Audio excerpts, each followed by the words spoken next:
मुंबईत लव्ह जिहादचा नवीन प्रकार समोर आला असून ॲग्रीमेंट रिलेशनशिप या नावाखाली तरुणीला फसवण्याचा धक्कादायक प्रकार उघड झाला आहे. बोरिवलीतील 21 वर्षीय तरुणी मालाडमध्ये शिक्षण घेत असताना शाहिद शेख नावाच्या तरुणाशी तिची ओळख झाली. ही ओळख हळूहळू प्रेमात बदलली. मात्र दोघांनी लग्न न करता परस्परांमध्ये रिलेशनशिप ॲग्रीमेंट करून एकत्र राहण्याचा निर्णय घेतल्याने कुटुंबियांना धक्का बसला. कुटुंबियांनी या प्रकरणी विश्व हिंदू परिषद यांची मदत घेतली होती. त्यांच्या हस्तक्षेपानंतर तरुणीला परत आणण्यात यश आलं. परंतु आश्चर्याची बाब म्हणजे काही दिवसानंतर ती तरुणी पुन्हा पळून गेल्याची घटना समोर आली आहे. या घटनेमुळे परिसरात एकच खळबळ उडाली असून ॲग्रीमेंट रिलेशनशिपच्या माध्यमातून होत असलेल्या अशा प्रकारांवर पोलिसांनी आणि सामाजिक संस्थांनी लक्ष ठेवण्याची गरज असल्याचे मत नागरिक व्यक्त करत आहेत. मुझे पता नहीं जो एग्रीमेंट में एड्रेस था वो एड्रेस पे है ही नहीं. अच्छा, वो एड्रेस पे नहीं है. ये हिंदू का चीज करते हैं, गए भी थे बच्चे लोग, मतलब उन लोग उधर है नहीं. अच्छा. वो किधर रहते वो भी नहीं मुझे पता. तो कितने दिन हो गए अभी गई? ये 6 तारीख का गई. 6 तारीख आज कॉल वगैरह कुछ नहीं है. मतलब वो इंस्टा पे बात करती थी करके, क्या छोटी बेटी कल से ये सब, इसके लिए हम लोगों ने मना कर दिया. अच्छा, ये सब बातें नहीं करनी. और दूसरा मुझे पूछना था, जब ये एग्रीमेंट कैसे भेजा? ये ना 6 तारीख को शाम को भेजा इसने आपके व्हाट्सएप हाँ, पर? क्योंकि ना 9:15 बज गए. तो मैं तो मम्मी की तरफ से आ गई थी ना, तो 9:15 बज गए क्योंकि ये 7:20 को छूट जाती है काम पे से. तो जब मैं गया तो मैंने सब खाना वगैरह सब बनाया, सब हो गया था. तो मेरी आएगी तो थोड़ा. तो ये लड़का इनके साथ एक कंपनी में या कहीं काम करता नहीं था? नहीं नहीं, काम नहीं करता है ये लड़का. अच्छा, तो ये मिले कहाँ? ये ना सर काय म्हणाल, आज एक आलेला आहे, उघडकीस आलं, कशा प्रकारे आपण हाताळलं त्यांनी, काय पूर्ण प्रकरण आहे? जवळजवळ 10 दिवसापूर्वी हे मुलींची ताई आली होती मला भेटायला. आणि मला त्याच्याकडे त्याच्यासोबत काहीतरी डॉक्युमेंट्स आणि पेपर पण आणले होते. आणि मला असं बोलले होते रडत रडत की माझी मुली पळून गेली आहे. आणि काही शाहिद शेख म्हणून ते मुलं आहे, त्याच्या कॉलेजच्या समोर नेहमी उभा राहत होतो आणि त्यांना फसवून गेली आहे, त्याच्याबरोबर गेली आहे. आणि एक ॲग्रीमेंट ज्या वेळेला मी वाचलो, मी एकदम सरप्राईज झाला. मला ते एक लिव्ह इन लायसन्स ज्या प्रकाराने आपण फ्लॅट किंवा आपली प्रॉपर्टी भाड्यात देतो, त्या प्रकाराने लिव्ह इन रिलेशनशिपचे एक फ्रॉड ॲग्रीमेंट केलं आहे. आणि आमची मागणी आहे की ज्या मंडळी या फ्रॉड ॲग्रीमेंट केलं आहे, नोटरी केलं आहे, आणि सगळ्यांना अटक केला पाहिजे. मुलांना अटक केला पाहिजे, वकिलांना, नोटरी ज्याने केली आहे सगळ्यांना अटक केला पाहिजे. आणि मुलींना माझी नम्र विनंती आहे, मुंबई पोलीस माननीय मुख्यमंत्रीजींना ह्या मुलींना सोडून परत परिवारांच्या ताब्यात द्यायला पाहिजे अशी आमची मागणी आहे. कशा प्रकारे आपण या मुलीशी, जेव्हा ती मुलगी पळून गेली होती, संपर्क केला आणि कशा प्रकारे तिला सोडवणार, यावेळी कसं ती पळून गेली? कल्याणला होते आपण जसं बोलत आहात. आईशी काय संपर्क होता का तुमचा? नाही, आईची तब्येत बरोबर नव्हती असा निरोप त्या मुलींकडे पाठवले होतं. ते कसं पाठवलं ते मला पण माहिती, पण मी माझ्या बजरंग दलच्या कार्यकर्त्यांना आई बरोबर पाठवलं होतं.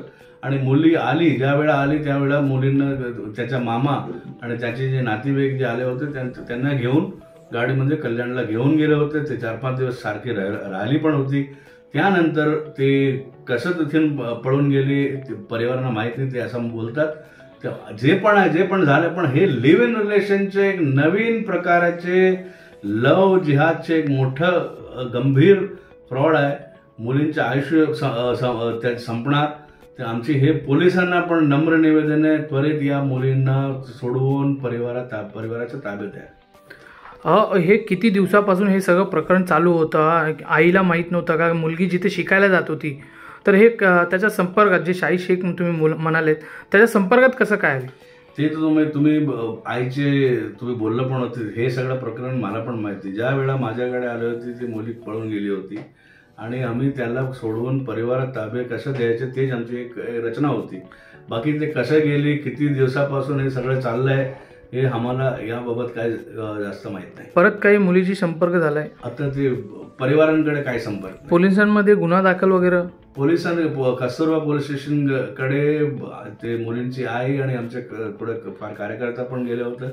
पोलिसांनी मदत केली आहे. मुलगी मायनर होती की मेजर? मुलगी तर मेजर आहे, पण ह्या विषय फक्त लिव्ह इन रिलेशनशिप. मेजर म्हणजे ते लग्न करू शकतात, पण हे असे जे फ्रॉड डॉक्युमेंट्स केले नवीन प्रकारचे लव्ह जिहादचे प्रकरण ते असे आम्ही म्हणतो. माझ्या जनसंपर्क कार्यालयात एक महिला आली आणि तिची व्यथा व्यक्त करताना तिने मला जी माहिती दिली त्याबद्दल आपल्याला सूचित करत आहे. त्या महिलेची मुलगी एका मुस्लिम युवकाबरोबर लिव्ह इन रिलेशनशिपमध्ये राहत होती आणि आईला वाटत होतं की ती मुलगी माझ्याकडे आली तर मी तिचं लग्न करीन आणि तिचा संसार पुढे चालेल. मी सांगितलं हे अशक्य आहे, पण ती रडू लागली आणि मग मला वाटलं काहीतरी केलं पाहिजे. मी विश्व हिंदू परिषद बजरंग दलच्या पदाधिकाऱ्यांना संपर्क केला आणि त्याने त्या मुलीला परत आणलं. त्यावेळी काही धक्कादायक माहिती समोर आली. त्या मुलीबरोबर एक ॲग्रीमेंट केलं गेलं होतं. लव्ह जिहादबद्दल वारंवार आम्ही सांगतो. लव्ह जिहादचं हे वेगळंच प्रकरण बोरिवलीतून बाहेर आलं आणि ते म्हणजे जे ॲग्रीमेंट केले आहे त्याच्यामध्ये त्या मुलीचं काहीच अधिकार नाही. त्या ॲग्रीमेंटमध्ये असं प्रोव्हिजन आहे की ती त्या पुरुषाबरोबर कुठलाही अधिकार प्रॉपर्टीमध्ये मुवेबल इमुवेबल असणार नाही. मग फक्त तिचं शोषण करायचं, तिचं धर्मांतरण करायचं यासाठीच त्या मुलीचा उपयोग आहे का? आणि अशामुळे नंतर कधी सुटकेसमध्ये सापडतात, तर कधी फ्रीजमध्ये सापडतात, तर कधी रिमोट एरियामध्ये त्यांची बॉडी सापडते. हे एग्रीमेंट टोटली इलिगल आहे. आपल्या देशाच्या न्यायव्यवस्थेत अशा प्रकारच्या कुठल्याही एग्रीमेंटची व्यवस्था नाही. लव्ह जिहादचं हे वेगळंच प्रकरण समोर आलं आहे आणि म्हणून मी महाराष्ट्राचे मुख्यमंत्री देवेंद्र फडणवीस साहेबांना विनंती करतो की याच्यावर कठोर कारवाई करावी. त्याशिवाय असे प्रकरण लव्ह जिहादच्या माध्यमाने धर्मांतरण, महिलेचं शोषण, तिची दिशाभूल हे थांबवण्याकरता कडक कायदा महाराष्ट्रात लागू व्हावा अशी विनंती. हा एक नवीन ट्रेंड म्हणायचा का लव्ह जिहादच्या बाबतीत? कारण का ॲग्रीमेंट रिलेशनशिप हा एक प्रकार नवीन आलेला आहे, त्यामुळे कुठेतरी कायद्याची भीती दाखवून मुलींना अडकवलं जाते का? किंवा तुम्ही अशा पद्धतीने रिलेशनशिपमध्ये राहिला तर तुम्ही कायद्यानुसार अडकलेला आहात, असा हा एक नवीन ट्रेंड किंवा ही नवीन एक भीती दाखवून मुलींना अडकवलं जाते का? माझ्यासाठी हे नवीन आहे. याच्या आधीसुद्धा एक प्रकरण आलं आहे. त्याच्यामध्ये एक पोलीस कॉन्स्टेबल त्यांनी एका महिलेबरोबर असा ॲग्रीमेंट केला होता. आता जे ॲडव्होकेट असे ॲग्रीमेंट बनवतात त्यांच्यावर पण कारवाई झाली पाहिजे, कारण हे सगळं नियम बाह्य आहे, घटना बाह्य आहे.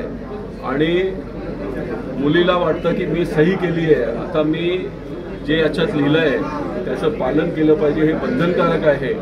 आणि असं करून त्याच्या बुद्धीचा गैरफायदा करून युवतींचं शोषण करणं, त्यांचं धर्मांतरण करणं ही एक फार मोठी मोहीम लव्ह जिहादच्या माध्यमाने चालली आहे. मी त्याचा विरोध सुद्धा करतो आणि त्याच्या विरोधात लढा सुरू सुद्धा केला आहे. नवीन घडामोडी पाहण्यासाठी आजच आम्ही मुंबईकर 24 तासला लाईक करा, सबस्क्राईब करा आणि अपडेट रहा.